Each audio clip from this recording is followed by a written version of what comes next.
anduto anbange wamelo gibor samaka bakelo basito anduto anbange wamelo gibor en Raila wana mela en Raila wana mela sama baba kelo basito anduto anbange wamelo gibor sama baba kelo basito anduto anbange wamelo en Raila wana mela en Raila wana mela sama baba kelo basito anduto anbange wamelo gibor sama baba kelo basito anduto anbange wamelo gibor obiro omomo obiro omomo chokomadong omomo chokomadong omomo sibor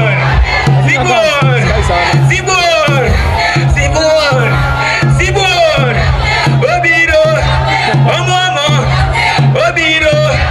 chokomadong omomo chokomadong omomo. Asante watoto, asanteni.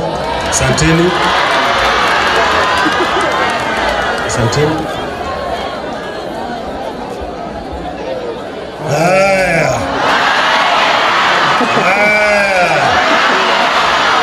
Kibira hoye. Watoto hoye. Walimu hoye. Wazazi hoye. Asanteni sana. Ninaonda ndoto ati nimerudi Kibra. Nina furaha tele kuona fika hapa katika hii shule na kuona watoto wanasoma hapa na kuona vile wazazi wako hapa na walimu. Shukrani sana. Maana huyu rafiki yangu huyu Jamaldin, huyu mzee Jamaldin tumetoka naye mbali sana. Simama Jamaldin. Huyu ni mzee wa Kibra hapa tangu zamani, chuma wa zamani wa Kibra. Tena amebaki imara, hajatingizika. Wengine wanatingizika lakini amebaki imara. Shukran sana. Thank you. Now this school has got a history. Once upon a time, I happened to have been a member of parliament for this constituency.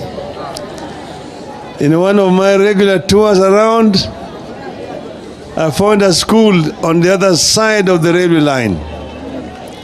Just the other side of the railway line, there's an under bridge.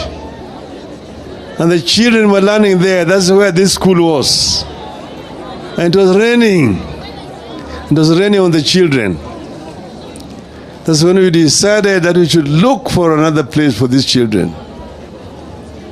And then when I came across this other side, this was an abandoned site.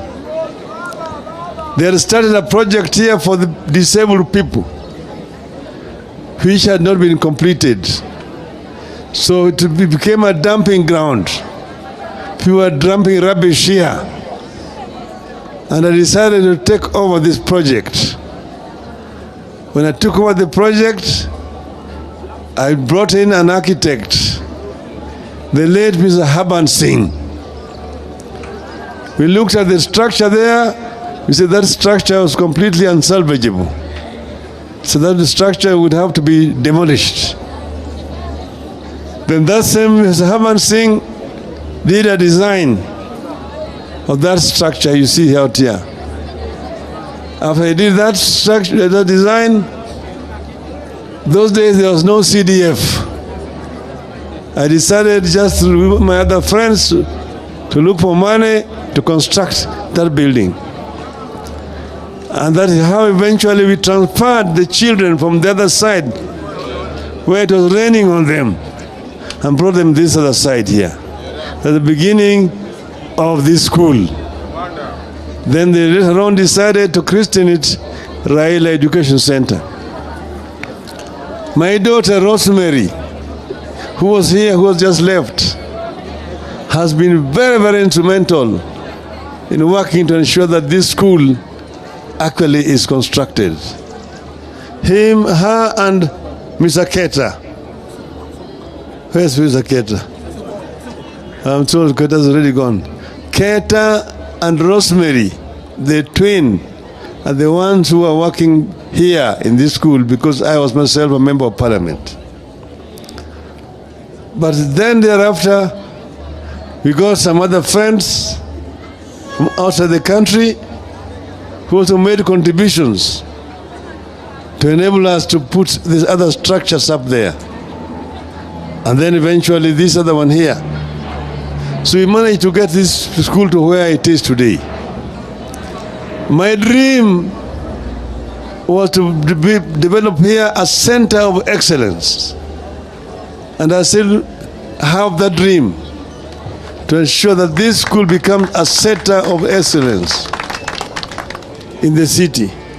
It was meant for children of poor parents who live in the slums of Kibera here. Now this is just phase one. But I want to assure you that wherever I go, I will always be able to, I will always continue to have this school in mind.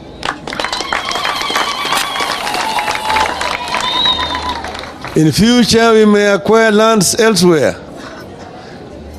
to actually expand this school so that we can be able to meet the demands of the community that live here in Kibera. And it will continue to remain a school for children of the poor. The poor. That is how it was conceived, and that is how we want it to remain. Because you know that the rich can take care of themselves. The poor need to be assisted.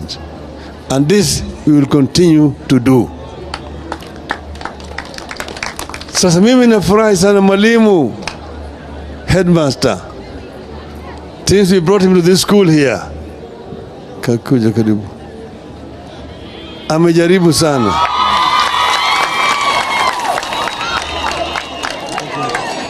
Since we brought him down here, he has done an excellent job. Thank you so much. Of introducing proper discipline in this school and also recruiting efficient teachers who have actually raised the standard of education in this school. And I'm happy to be told that this school was number 2 in the sub-county after Olympic Primary School, after the secondary school. So I'm very happy to be around here. Nina furaha sana sana sana. Wazazi na walimu na wanafunzi. Sasa baba amefika. Si baba amekuja? Education is very fundamental in our country. Without proper education, no nation can prosper. A nation will prosper if you empower your people through quality education. We have here an explosion of the youth. Nearly 60% of our population are the youth below the ages of 35. The youth can be an asset or a drag. If the youth are not empowered, if they're not empowered, they become drug addicts, delinquents, and become basically a load on the society. But if they are empowered properly with quality education, then they become the engine for wealth creation in the country. And that's the reason why we must ensure, all the time strive to ensure that our children get proper education. This is a challenge to the present government. A challenge to the present government. It is very unfortunate that even today you still have these problems, things of like capitation, it's a problem. Issues of examinations, there are problems. You still have issues of exam cheats and so on in this country. Things which are associated with primitive societies. Those kind of inefficiencies are things that we do not want to see continue in our country. But then, we have the government, and the government has a responsibility. Government has a responsibility to ensure that teachers are recruited and are properly remunerated. Government has a responsibility to ensure that you have proper tuition blocks, proper provision for tuition blocks in all our schools. The government has a responsibility to ensure that our children are properly fed in schools so that the children do not starve. These are some of the challenges facing the government. But now today, I'm happy to be here. Today, we are going to do a groundbreaking. I've already done groundbreaking for a new construction of this new tuition block here in the school. And as the MP has said, the construction work is going to start next month. I will be coming to supervise the construction to ensure that it is completed. So mimi nina furaha sana. Mimi siwezi kusema mambo mengi zaidi. Watu wamesikia mimi nataka kwenda kuwa rais wa Afrika nini?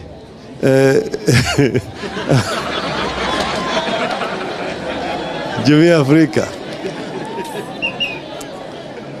Lakini baba yuko hapa. I'll be around here. I'll be around here. I'm not going to be away. I will continue to ensure that things are working in my own country. I will work for the continent of Africa, but at the same time work for Kenya. I can be able to scale the stairs and chew the gum at the same time. Kwa hivyo watu ambao wanasema ati baba anatoka, siji baba nani, wanahangaika, anasema ngoo, baba yuko tu hapa. Na wakati ikifika, mkinitaka baba, na mkiniita, nitaitika. So walisema, zamani tulikuwa tunaimba nikitwa nitaitika, nikitwa nitaitika, nikitwa nitaitika, kutumikia wana Kenya, oh, kutumikia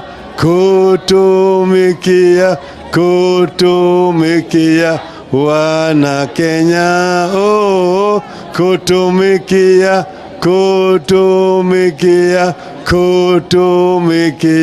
wana Kenya.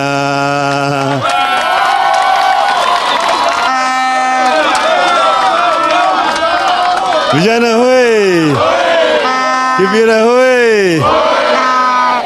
Sasa baba amekuja, na baba akikuja, huyu Sifuna alisema ati KFC. Hao ndio alisema KFC.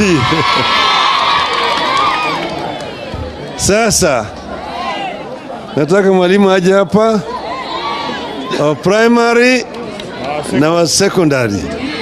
Sawa sawa. Wapi walimu wa KFC? Sawa sawa. Primary. Sawa sawa. Alafu sasa ukifunda alisema wazazi. Wapi wazazi? Chairman wa PTA iko wapi? That is 50,000 baba. Yini 50,000. Sawa. Sawa. Sawa.